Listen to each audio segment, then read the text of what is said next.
Friend नमस्ते। मैं हूं राम अवतार और आज हम जो वैदिक सभ्यता है उस सीरीज में सामाजिक और राजनीतिक जीवन है उसके बारे में चर्चा करेंगे। और राज ई लर्निंग के ऑनलाइन प्लेटफॉर्म में आपका स्वागत। और राज ई लर्निंग प्रोग्राम ये चाहता है कि आप तक शिक्षा का अच्छा स्तर पहुंचे और आप अपने जीवन में अच्छे से अच्छे मुकाम को हासिल करें जिसमें हमारी भी सहभागिता शामिल हो। और हम कंटेंट को इस तरीके से बनाने का प्रयास कर रहे हैं कि उससे संबंधित और क्या परीक्षा प्रश्न बनते हैं उन पर भी अपन चर्चा करेंगे। हालांकि ये नोट्स मेरे खुद के बनाए हुए हैं और मैं चाहता हूं कि ये नोट्स इतने शॉर्ट्स बने हुए हैं कि हम इजीली एग्ज़ाम से एक दिन पहले उनको रिवाइज कर सकें। मेरा आज तक यही कहना रहा है, कम पढ़े लेकिन अच्छा पढ़े और बार बार पढ़े, जिससे फ़ायदा ये रहेगा अपना कि हम लोग एग्ज़ाम के टाइम में इस तरीके से प्रिपेयर रहें कि जब भी हमें रिवीजन करना हो हम इजीली बहुत जल्द रिवीजन कर सकें। तो आज अपना है वैदिक सभ्यता का सामाजिक जीवन।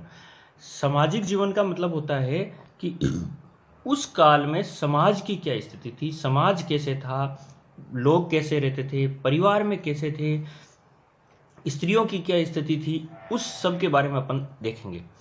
तो जो वैदिक कालीन समाज था वो समाज पितृसत्तात्मक था, यानी कि जो सत्ता थी वो पिता की सत्ता थी। और अधिकतर इतिहास में ये देखा गया है जब भी समाज पितृसत्तात्मक है तो संयुक्त परिवार था, यानी कि जो वैदिक कालीन लोग थे वो सभी परिवार के सदस्य संयुक्त रूप से रह रहे थे। पिताजी की सत्ता सर्वोच्च थी और गांव के अंदर निवास करते थे, इसलिए ग्रामीण थे। अब इसके अंदर यह है कि जो वैदिक कालीन समाज था उस समाज की जो सबसे छोटी या मूलभूत इकाई थी, सबसे छोटी या मूलभूत इकाई या आधारभूत इकाई जिसको हम कह रहे हैं वो परिवार या कुल था। यानी कि समाज में सबसे छोटा जो वर्ग था, जो संगठित रूप से सबसे छोटी इकाई थी वो परिवार थी। उस परिवार को वो लोग उस काल में कुल कहते थे और उस कुल का जो प्रमुख होता था उस कुल के प्रमुख को कुलप कहा जाता था। तो काफी बार पूछा जाता है कुलप क्या है, तो कुलप वैदिक कालीन जो समाज था उसमें जो कुल या परिवार जो था उसका प्रमुख होता था उसको ही कुलप कहते थे। और कुल क्या था, समाज की सबसे छोटी या आधारभूत इकाई थी। अब हमने देखा है कि समाज पितृसत्तात्मक था, संयुक्त था, ग्रामीण था, लेकिन फिर भी महिलाओं की जो स्थिति थी वो सम्मानजनक थी। महिलाओं की स्थिति कैसी थी, सम्मानजनक। इसलिए हमें ये क्लियर होना चाहिए कि वैदिक काल में महिलाओं की स्थिति है वो सम्मानजनक थी। अब ये मानना था कि वैदिक काल में जो समाज था वो 4 वर्णों में विभक्त था। कितने वर्णों में विभक्त था, 4 वर्णों में। अब आता है ये 4 वर्णों में विभक्त था तो उन चारों वर्णों का उल्लेख कहाँ मिलता है, तो उन चारों वर्णों का अपने को उल्लेख मिलता है ऋग्वेद के जो 10 मंडल है, उस 10 मंडलों में जो 10वां मंडल है उस 10वें मंडल के पुरुष सूक्त में अपने को चारों वर्णों का उल्लेख मिलता है। चारों वर्ण कौन कौन से हैं, ब्राह्मण, क्षत्रिय, वैश्य और शूद्र। तो पहली चीज तो ये हुई कि ऋग्वेदिक कालीन समाज कितने वर्णों में विभक्त था, तो 4 वर्णों में। ऋग्वेदिक कालीन समाज 4 वर्णों में विभक्त था। तो वो 4 वर्ण कौन कौन से हैं, तो ब्राह्मण, क्षत्रिय, वैश्य और शूद्र में। इन चारों का उल्लेख कहाँ मिलता है, ऋग्वेद के अंदर। ऋग्वेद के कौन से मंडल में मिलता है, 10वें मंडल में। 10वें मंडल के कौन से सूक्त में मिलता है, पुरुष सूक्त में। जो ऋग्वेद के 10वें मंडल का पुरुष सूक्त है उसमें यह कहा गया है कि एक विराट पुरुष था और उस विराट पुरुष के मुख से ब्राह्मण की उत्पत्ति हुई थी और जो क्षत्रिय थे उनकी उत्पत्ति भुजाओं से हुई थी और वैश्यों की उत्पत्ति जांघों से हुई थी और शूद्र की उत्पत्ति पैरों से हुई थी। उस वक्त ये वैदिक कालीन जो समाज है वो कर्म आधारित था, ना कि जन्म आधारित था। इस चीज का अपने को ये प्रमाण मिलता है कि कर्म आधारित है ना कि जन्म आधारित है। इस चीज का अपने को उल्लेख मिलता है कि एक जो ऋषि है वो ऋषि ये कहता है कि ऋषि के द्वारा ये कहा जाता है कि मैं कवि हूँ, मेरे पिताजी वेद है तथा मेरी माता है जो अन्न पीसने का काम करती है। साधन भिन्न भिन्न हैं हमारे, परंतु हम तीनों एक ही कामना करते हैं, धन कमाने की। ये किस परिप्रेक्ष्य में कहा गया है कि जो वैदिक कालीन समाज है वो समाज कर्म प्रधान है। कौन सा प्रधान है? कर्म प्रधान है, ना कि जन्म प्रधान है। तो ये बात किसने कही है? एक ऋषि ने कही है। क्या कही है? कि मैं खुद तो कवि हूं, मेरे पिता जो है वो वेद है, माता जो है वो अन्न पीसने का काम करती है। काम हमारे अलग अलग है, लेकिन हम मुख्य रूप से कर क्या रहे हैं? इच्छा क्या करते हैं? सबके संग धन कमाने की इच्छा करते हैं। अब आता है कि ऋग्वेद के अंदर जो वैदिक कालीन स्त्रियां हैं उनको सम्मानजनक स्थिति प्राप्त थी।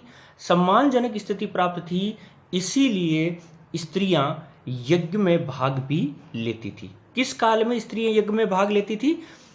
वैदिक काल में स्त्रियां यज्ञ में भाग लेती थी। इसीलिए वैदिक कालीन जो विदुषी स्त्रियां हैं, यानी कि जो विद्वान होता है पुरुष उसको विद्वान, और महिलाएं जो विद्वान होती है उसको विदुषी बोलते। तो ऋग्वेदिक कालीन जो विदुषी महिलाएं हैं उनमें प्रमुख अपाला है, लोपामुद्रा है, गोसा है और सिक्ता है। ये वैदिक कालीन विदुषी महिलाएं हैं। अब समाज है, समाज में महिलाएं हैं, पुरुष है, तो विवाह जैसा पवित्र संस्कार भी होता था। अब यहाँ ये याद रखने वाली बात है कि यहाँ स्त्रियों की जो स्थिति है वो सम्मानजनक स्थिति थी। तो वैदिक काल के अंदर जो विवाह होता था उसको दो भागों में बांट रखा था। एक तो था अनुलोम विवाह और दूसरा होता था प्रतिलोम विवाह। इस चीज को बड़ा ध्यान से समझने की जरूरत है। अनुलोम विवाह उस विवाह को कहा जाता था कि उच्च वर्ण का तो पुरुष होता था और निम्न वर्ण की स्त्री होती थी। कहने का मतलब है कि हमने कहा था कि ऋग्वेद के 10वें मंडल में यह कहा गया है कि समाज 4 वर्णों में विभक्त था। कितने वर्णों में विभक्त था? 4 वर्णों में। कौन कौन से 4 थे? ब्राह्मण, क्षत्रिय, वैश्य और शूद्र।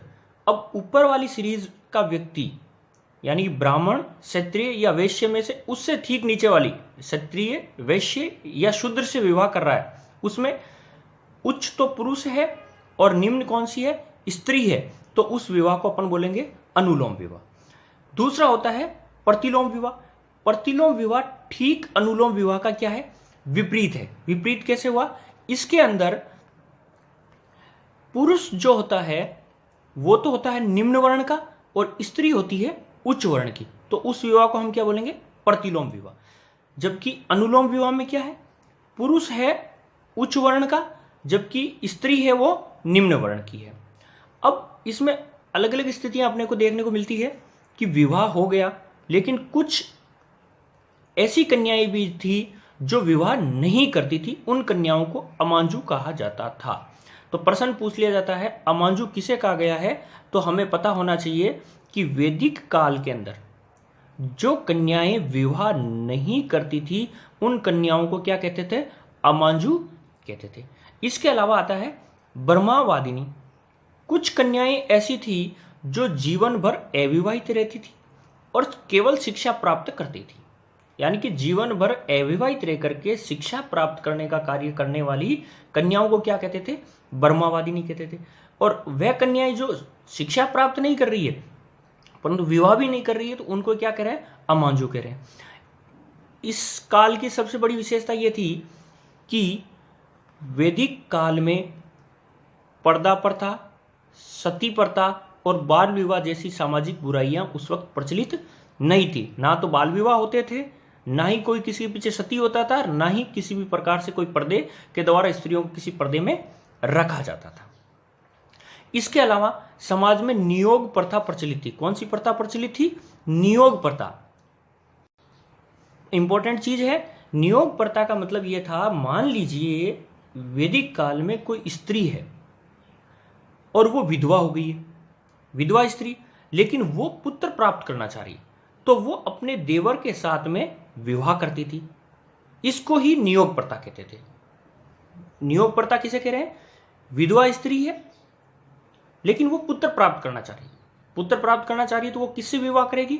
अपने देवर से विवाह करेगी, और देवर से विवाह करेगी उस प्रथा को ही वैदिक काल में नियोग प्रथा कहते थे। इसके अलावा समाज के अंदर जो अपने वर्तमान काल में डॉक्टर साहब होते हैं, उस वक्त जो डॉक्टर साहब होते थे, डॉक्टर साहब को या वेद को भिषज कहा जाता था। किसको भिषज कहते थे? वेद को भिषज कहते थे।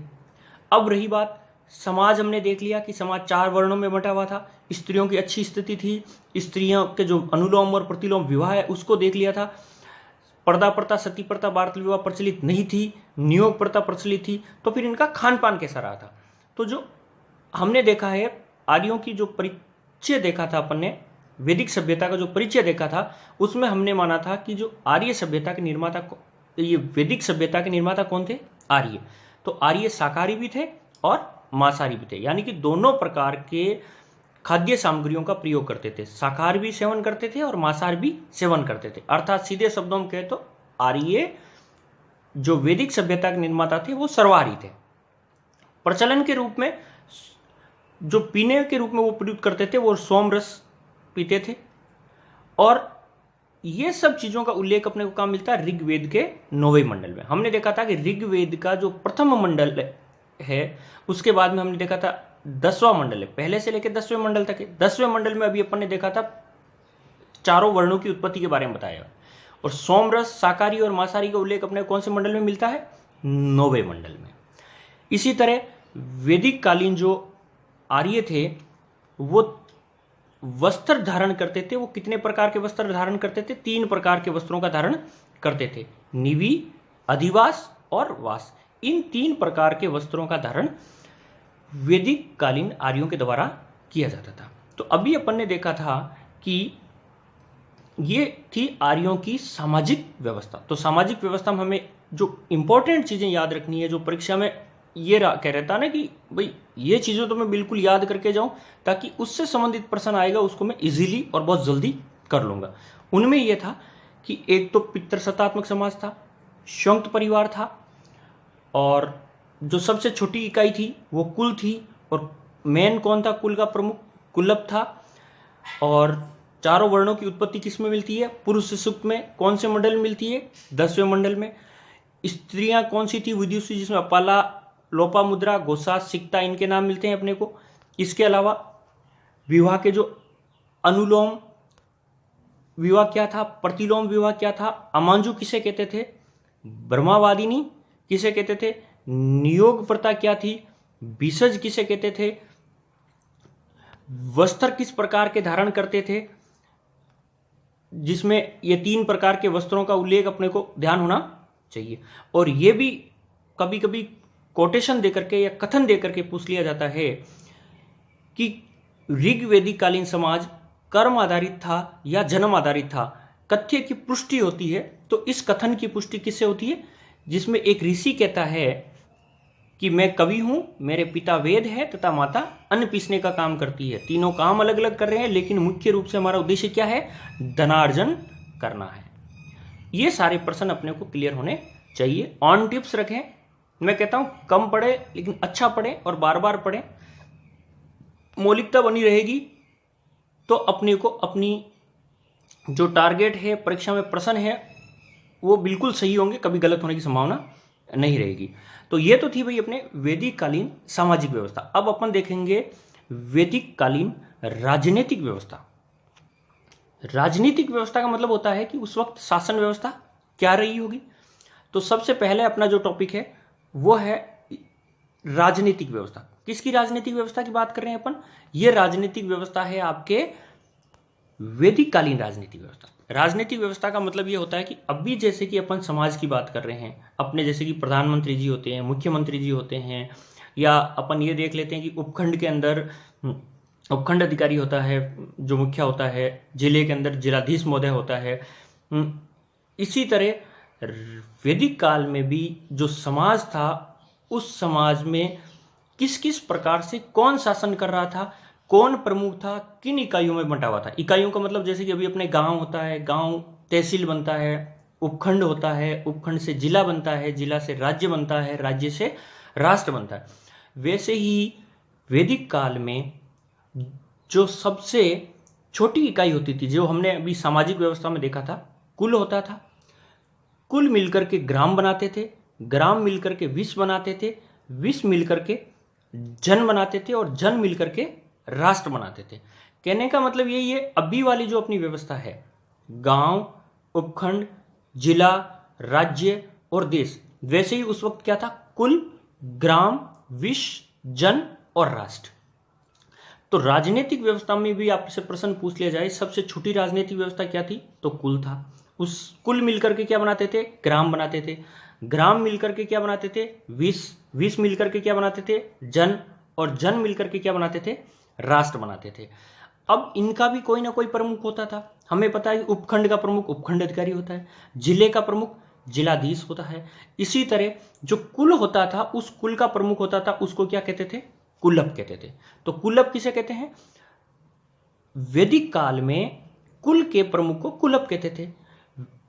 इसके बाद बड़ी इकाई ग्राम था, उस ग्राम का प्रमुख होता था ग्रामीण। यानी कि वैदिक काल में ग्राम का जो प्रमुख होता था उसको ग्रामीणी कहते थे। जो विश्व होता था उसके प्रमुख को क्या कहते थे, विश्वपति कहते थे।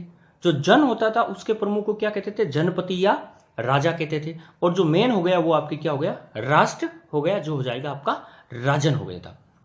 हमने पहले ही देखा था कि वैदिक काल में जो परिवार था वो सबसे पहला संगठन था और सबसे छोटी राजनीतिक इकाई था।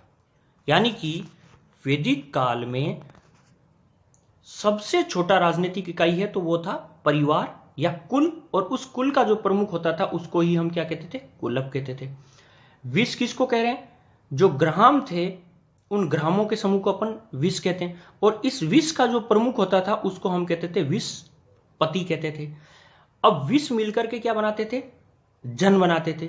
इन जनों का निर्माण होता था, वो होता था विश्वों के मिलने से जन होगा। जैसे गांव मिलकर के उपखंड बनाते हैं, वैसे ही विश्व मिलकर के जन बनाते थे, और उस जन का जो मेन होता था उसको ही अपन जनपति या राजा कहते थे। राष्ट्र जो था वो राजनीतिक रूप से संगठित जन था, अर्थात सबसे उच्च राजनीतिक इकाई थी।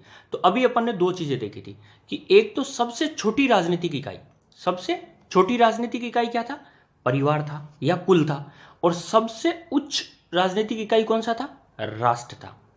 अब अपना जो भारत देश है इसमें एक भरत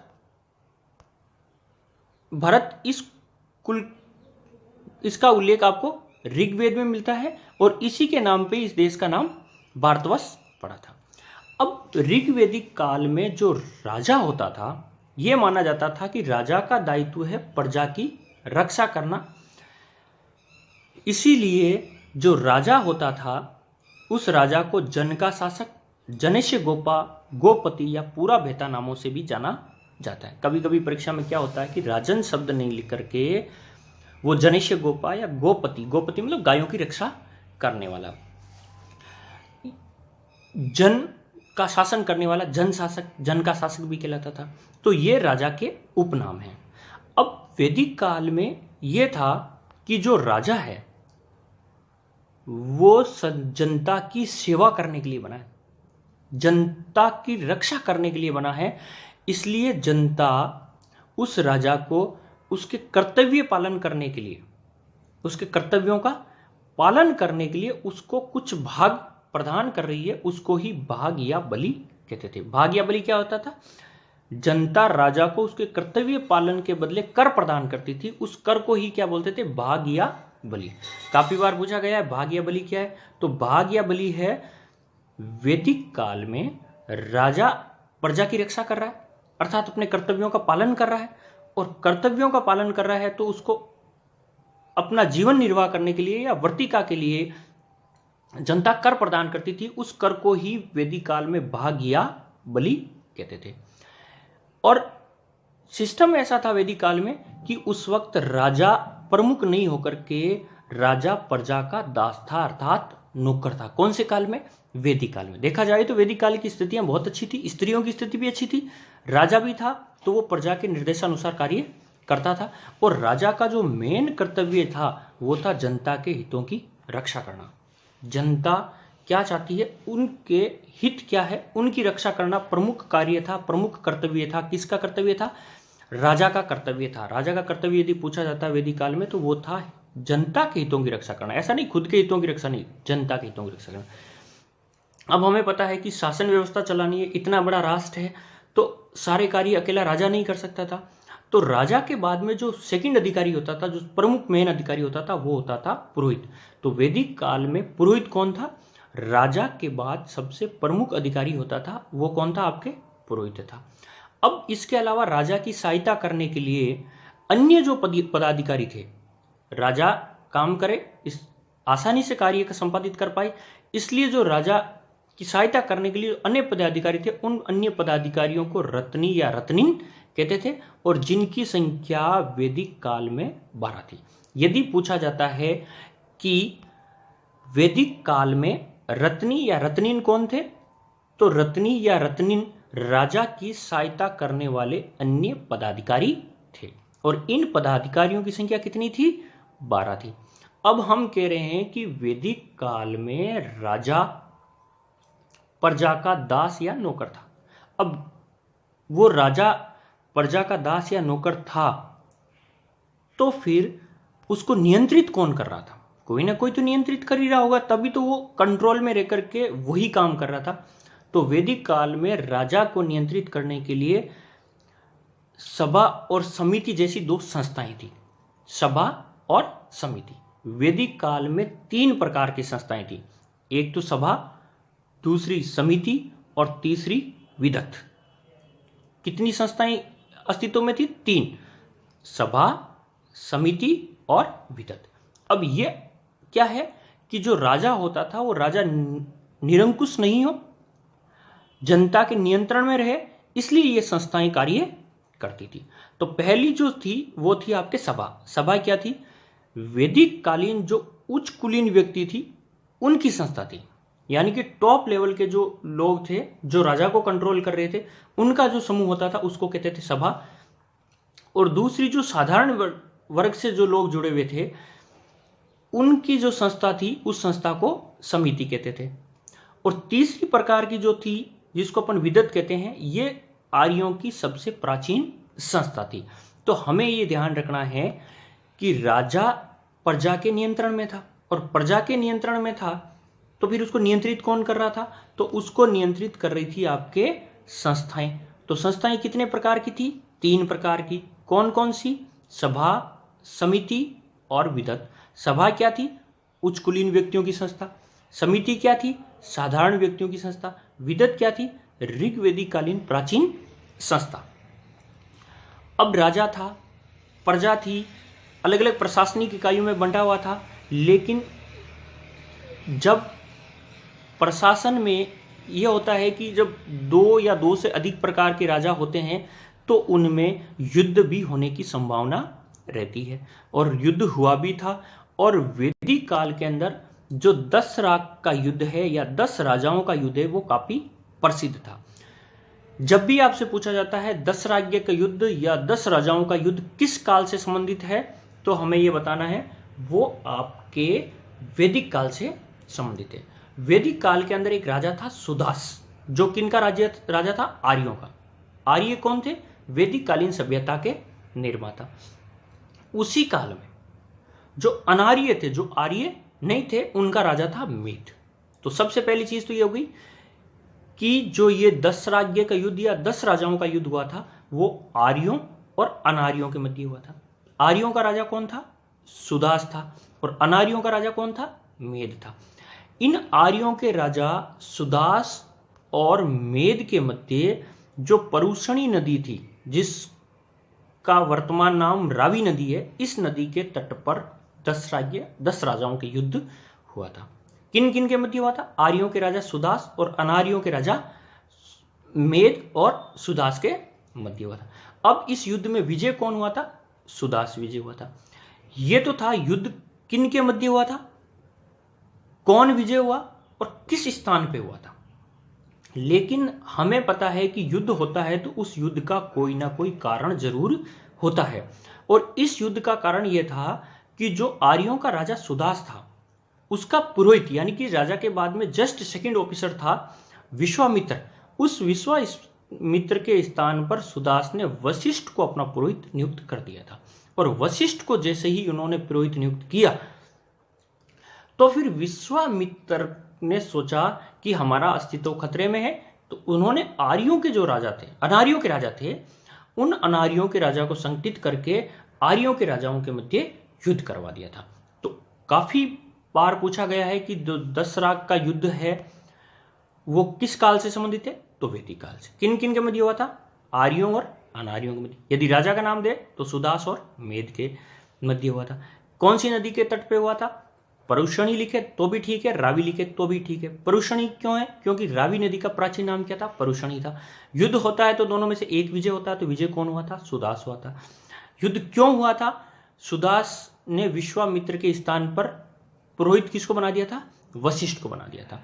तो ये तो थी फ्रेंड्स अपनी राजनीतिक व्यवस्था जो ऋग्वेदिक काल से जुड़ी हुई थी। ऋग्वेदिक काल की जो राजनीतिक व्यवस्था है उसमें कभी कर्म अनुसार प्रश्न मिलाने के लिए पूछ लिया जाता है। कुल्लप क्या था, कुल्लप क्या था, ग्रामीण क्या था, विस्पति क्या था, जनपति क्या था, या जन का शासक या जनैश्य गोपा, गोपति या पूरा बेटा किसको कहते थे। सबसे उच्च राजनीतिक इकाई क्या होती थी, राष्ट्र। सबसे छोटी राजनीतिक इकाई क्या होती थी, परिवार या कुल होती थी। राजा का कर्तव्य क्या था, जनता के हितों की रक्षा करना। पुरोहित कौन होता था, राजा के बाद में जस्ट सेकंड ऑफिसर होता था। उसके बाद में रत्नीन कौन होते थे, अन्य पदाधिकारी जो राजा की सहायता करते थे। वैदिक काल में रत्नीन की संख्या कितनी है, 12 होती थी। सभा और समिति क्या है, विदत क्या है, दशराग का युद्ध क्या है, इसके बारे में आपसे प्रश्न पूछ सकते हैं। तो आज फ्रेंड अपन ने वैदिक कालीन सामाजिक व्यवस्था और राजनीतिक व्यवस्था को राज ई लर्निंग प्लेटफॉर्म पे सीखा है। और आप इनसे संबंधित ऑब्जेक्टिव प्रश्न जरूर करें। और ऑब्जेक्टिव प्रश्न आप तो इसमें आपको पता चलेगा कि परीक्षा में किस किस प्रकार के प्रश्न आपसे पूछे जा रहे हैं। हमारी ये सीरीज कंटिन्यू चलती रहेगी। आप हमारे इस वीडियो को लाइक, शेयर और सब्सक्राइब जरूर करें, अपने फ्रेंड को बताएं ताकि वो भी इसका ज़्यादा से ज़्यादा फायदा उठा सकें। और आप के प्रश्न भी है तो आप हमें ज़रूर बताएं, हम आपकी ज़रूर सहायता करेंगे। या आपको लगता है कि कोई टॉपिक या किसी विषय विशेष में आप जानकारी चाहते हैं तो हमें बताइए, हम आपके लिए और आपकी उन्नति के लिए सदैव प्रयासरत रहेंगे। धन्यवाद।